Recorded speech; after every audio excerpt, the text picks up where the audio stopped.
দলবদল করতে পারেন চিমা। নতুন মরশুম শুরু হওয়ার আগে দলবদল সংক্রান্ত জল্পনা ক্রমেই জোর পাচ্ছে। এবারের মরশুমে ইন্ডিয়ান সুপার লিগের একাধিক দল প্রত্যাশা মতো পারফর্ম করতে পারেনি। কোন দল কোন ফুটবলারকে সই করাতে পারে সেই ব্যাপারে আলোচনা চলছে ফুটবল প্রেমীদের মধ্যে। এরই মধ্যে উঠে এলো নতুন আপডেট। শোনা যাচ্ছে আগামী মরশুমে অন্য দলের জার্সি পরতে পারেন ড্যানিয়েল চিমা চুকু। জামশেদপুর এফসির হয়ে পরপর কয়েক মরশুম খেলার পর নতুন ক্লাবে যোগ দিতে পারেন নাইজেরিয়ান ফরওয়ার্ড।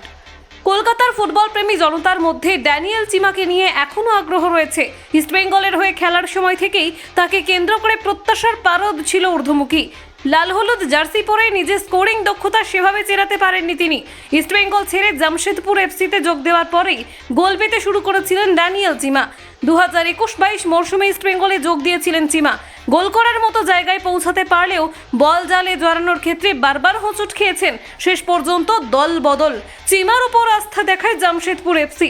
2022-এ যুক্ত হন ইস্পাতনগরীর ক্লাবে। জামশেদপুর এফসির হয়ে 50টি ম্যাচ খেলা হয়ে গিয়েছে তার। প্রথম একাদশে খেলেছেন ধারাবাহিকভাবে। তবে এবারের মরশুমে খুব একটি সন্দেহ ছিলেন না তিনি। প্লে অফের জন্য যোগ্যতা অর্জন করতে পারেনি জামশেদপুর এফসি। পয়েন্ট তালিকার নিচের দিকে এবারের মতো ইন্ডিয়ান সুপার লিগ অভিযান শেষ করেছে ক্লাব। সম্প্রতি পাওয়া খবর অনুযায়ী জামশেদপুর এফসি ছেড়ে চিমা এবার যোগ দিতে পারেন চেন্নাইন এফসিতে। চেন্নাইন এফসি কোনো রকমে ষষ্ঠ স্থান দখল করেছে। তবে গোল করার লোকের অভাবে ভুগতে হয়েছে ক্লাবকে। সেক্ষেত্রে চিমাকে দলে নিলে ক্লাবের সমস্যা মিটলেও মিটতে পারে। ফর্মে থাকলে চিমা একাই ম্যাচের মোড় ঘুরিয়ে দেওয়ার মতন ক্ষমতা রাখেন। কলকাতা 24/7.in